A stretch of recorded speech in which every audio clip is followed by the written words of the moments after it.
What's up, everybody? Welcome to another episode of Homeroom. I'm your boy Bryce. I'm your boy Nam. We got a very special guest in the building. Before you even say anything, man, this is the greatest powerpreneur in Indianapolis. Hey, man, let them know who it is. Let them know who it is. No, what's up, y'all? My name is Anthony Murdock II. I'm a purpose-driven, action-oriented servant leader and proud product of Indianapolis, Indiana. I'm a Juris Doctorate candidate at the I.U. McKinney School of Law. I'm the founder of a bunch of companies that y'all don't care about, but ultimately, as my brother said, I'm in the business of becoming the greatest powerpreneur that our city's ever seen. And powerpreneurship is the art of strategically leveraging the power in our stories. And I believe that when we leverage the power in our stories, even when it gets gory, it leads to profit surely. And that profit's not about the change in my pocket, but about the change I can make in my community. And that's how we make it make sense. And that's sensational impact all across the senses. So I'm happy to be here. I appreciate y'all. Woo! Hey, this is episode 10. We had to come correct. We got the boy here. I mean, we excited to have you. Yeah. Thank you so much, man. We super excited. We just happy to have you here. We in March, so that is St. Patrick's Day. Wow. All right, too. Okay. And also is Women's History Month. So, yeah. If we're just gonna go ahead and just like, that's just what we're doing now. I just had to. Gonna pick up the I don't have that. Hey, it's okay. He's busy doing bigger things than worry about shoes right now. So. Fresh brothers. Fresh brothers, man. You had no shame. You just said, you know what? Y'all gonna see what I got on my feet. That's crazy. Y'all gonna see what I'm wearing. Hey, it's all good. But yeah, like you said, it is Women's History Month, right? So it's only right that we hop right into it. So our first subject is women in gender studies.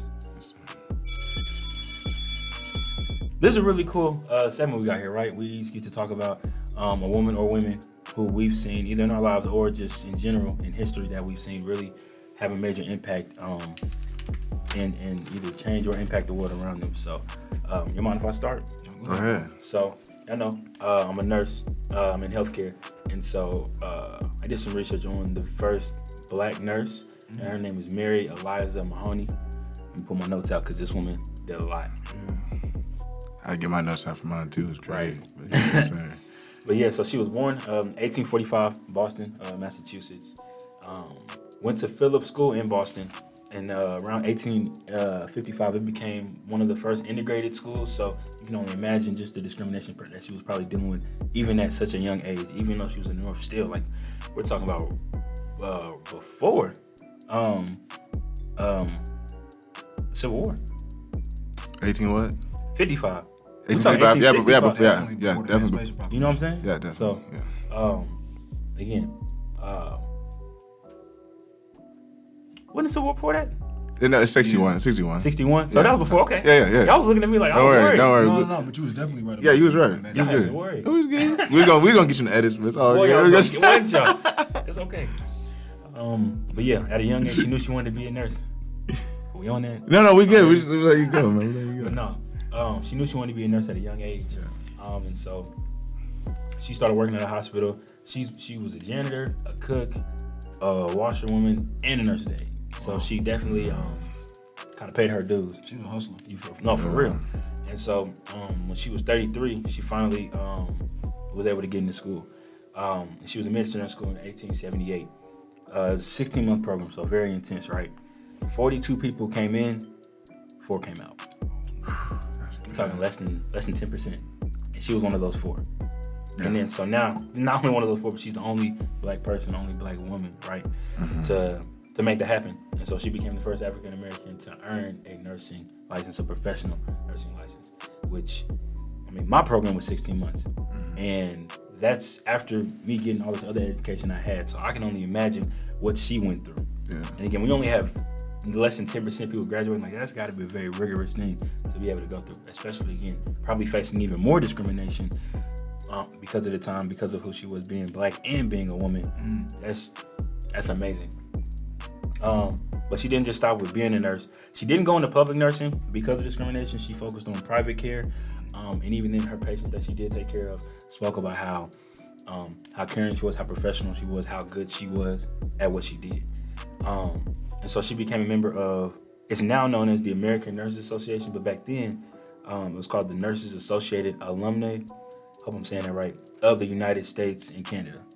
I see why they just changed it to ANA, because that's a lot to say. But she, again, she felt discrimination, and she felt like there was a need to have advocacy for Black women in that profession, for Black people in that profession. And so she co-founded in 1908 the National Association of Colored Graduate Nurses. And so now, Black nurses had a voice, essentially. They had somewhere where they could feel like they could be advocated for in the health field. And so at their first national convention, she gave the opening speech. In there, she became the national chaplain and was given life membership. Unfortunately, her life ended after a 3-year battle with cancer. But I can only imagine that even though she passed, it had to be a celebration of life after knowing what she dealt with, what she went through. And especially being a Black nurse, it's very encouraging to see someone who really is a trailblazer. I think any other word to describe her would not do it enough justice. Truly a trailblazing woman who faced discrimination head on and defeated it in my eyes. Yeah. So yeah. Definitely. Man, that's fantastic. That's good. You want to go ahead? Yeah. Go ahead. I think it's also dope, the fact that you chose that, just because we live in, like you talked about so well, how Black women, Black people generally, but then also women, so Black women, are taking care of a world that doesn't take care of them. That's right. And so I think it adds to the depth of, man, that's fire. Yes. We are an incredible people, brother. Say that. But similar to what you said, you chose somebody that in some way intersected with your passions. I try to do the same thing. Yeah. And so I wanted to give love to Tamika Mallory. And man, what can I say about the sister? From the work that she does in the political space.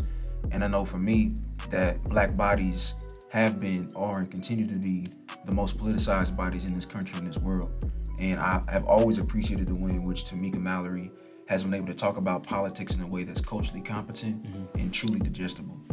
And that's kind of why I chose her. And she also has a way of not just talking about politics in formal spaces, but truly being a grassroots organizer on mainstream platforms. Okay. And that's kind of why I want to highlight her too. Because we live in a world again that people will talk about the Harriet Tubmans, they'll talk about the Sojourner Truths, they'll talk about the Madam C.J. Walkers. The Shirley Chisholms. Yeah, but we got people right here, right now, who are leading those kinds of movements. And a lot of people give her claim and fame because she was, I think in 2017, she was one of the Time 100, which is an incredible accolade. And she was also one of the leaders of the Women's March, right? I think there were 3 other co-chairs. But for my piece is, she's a product of Harlem, New York, so is my girl. And I think that so often, especially as a dark-skinned Black woman, she has continued to create spaces for herself and thus other people where there was no space. And I really respect her for that. And again, she does it in a way that is raw. She does it in a way that is unapologetic. She does it in a way that is unadulterated. And she does it in a way that is going to keep her being learned about in books and narratives and stories to come. And so again, I wanted to make sure I shouted out somebody who has not been remembered for doing the work, but is actively developing a legacy right here, right now, in the spaces we can appreciate, and is doing that great work too. So shout out to Tamika Mallory. Definitely. I think that's amazing, because even again, like you said, it's really easy to look back and say, oh, look what she did, versus, well, at the time, there were people looking at them saying, look at what she is doing, especially in a time where it's discrimination, the pushback that they were receiving, that stuff is real, and it's probably stuff that we'll never even experience because we're men, which is sad, but we won't even have to deal with half the stuff that women are dealing with simply because we're men. And to see someone like that who's pushing, even and still breaking and pushing boundaries in today's world, that's amazing to see her, again, like you said, building a legacy in front of people, in front of our eyes. So yeah. But also, you talk about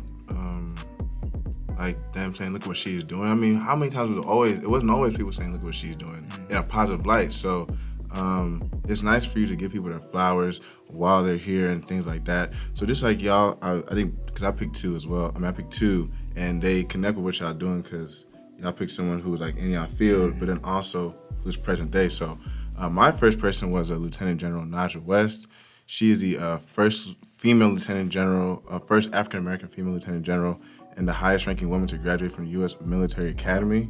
Yeah, and she in 2013, she became the first 2-star African American general in the Medicare side. So like, you know, we have branches. So she's in the health side. She served from 1982 to 2019.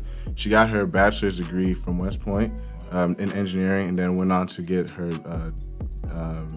PhD or medical degree from George Washington. George Washington University. So she worked as a joint staff surgeon in the Pentagon, providing advice and assistance to the Army Secretary and Chief of Staff on healthcare matters pertaining to the Army. And also she overseed over 48 treatment facilities, providing care for over 4 million active members, retirees, and their families. That's awesome. She was doing dope stuff. She was putting in work. And she was in command of the Europe Regional Medical Command, command of the Walmart Army Medical Care at Fort Bragg, North Carolina, division surgeon for the 1st Armed Division, Army Europe, and then 7th Army in Germany. So just again, with me in the Army, learning, trying on this journey to become an officer, you know, it's just great knowing that there's also people who just like me, who just have been up there and just like even higher. Like me learning about her made me even learn about more people. Like I didn't even know about how big Colin Powell and all those people were. Even our current Secretary of Defense, I'm pretty sure he's African. He was a 4-star general too. So I mean, we got a lot of great history that we don't even know about. So then I had her as my only one, but then I just recently found out this lady who I got next, she is 7 miles away from my tribe back home in Nigeria, Ubuluku. Wow. Yes, her name is 7 miles? 7 miles, man. Jeez. And back then they probably walking there, you know what I'm saying? And I walk it too. Since this whole Army stuff, I've been learning to walk anything. So I would say her name is Dr. Ngozi Okonji Iweala. So she is currently the Director General of the World Trade Organization, for her world. So she's the first woman and the first African to hold this position. She went to school at Harvard for her bachelor's and then also got a PhD from the Massachusetts Institute of Technology. She was a finance minister twice for Nigeria, where she was able to negotiate over $1.8 billion to write off for the country, and she's helped increase financial literacy and transparency in the country as well. She served 25 years for the World Bank as a development economist, ranking up to the second highest rank as a managing director from 2007 to 2011.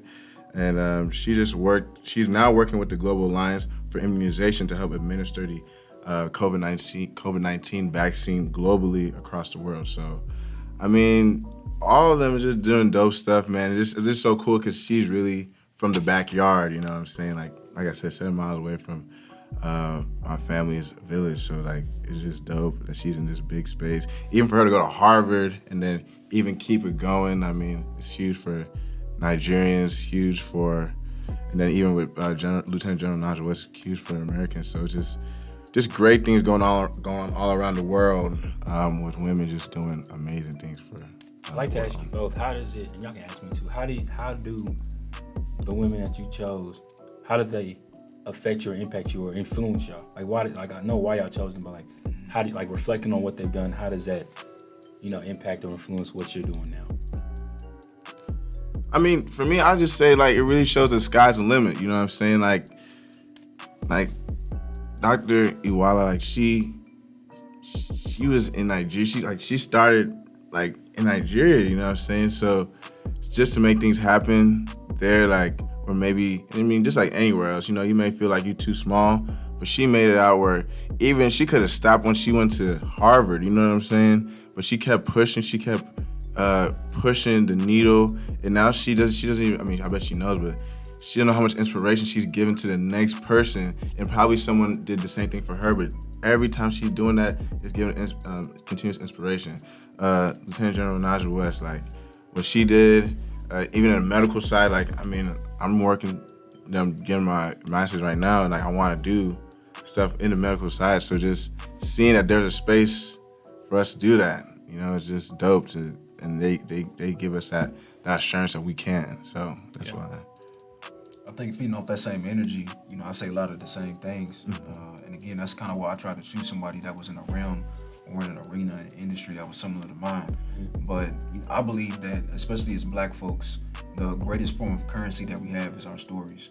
And something that Tamika Mallory will do, whether she's on The Breakfast Club, whether she's being asked to give an opinion on CNN about a White House briefing, or she's back home in Harlem, she's gonna be herself unapologetically in each of those spaces.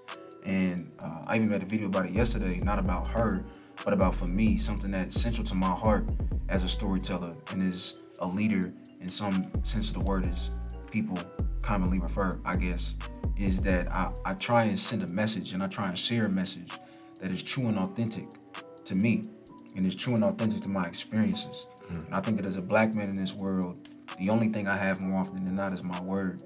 And seeing someone like Tamika Mallory who stays true to her word consistently in the face of, like you said, not just one or two forms of oppression, but innumerable forms of oppression. And she does it in a way that's digestible and culturally competent. You know, that motivates me. So that in those moments where I want to not do it, look at those who cannot stop doing it. And she is definitely one of those people. Yeah. Man. How about you? Man, it makes me really, it makes me look in the mirror and really ask myself, like, are you being the best nurse? Are you being the best caretaker you can be? Because I can get annoyed. If there are any nurses out there, anybody in the healthcare field, y'all can relate to what I'm about to say. Not every patient is appreciative of what you do for them. You know, it doesn't matter how intimate you become with that patient, having to clean them up after, you know, just, we talked about that a little bit last month. But like, it doesn't matter. Sometimes it doesn't matter how much you care for them. They gonna curse at you. They gonna be rude to you, but they're still gonna expect you to take care of them because that's the job.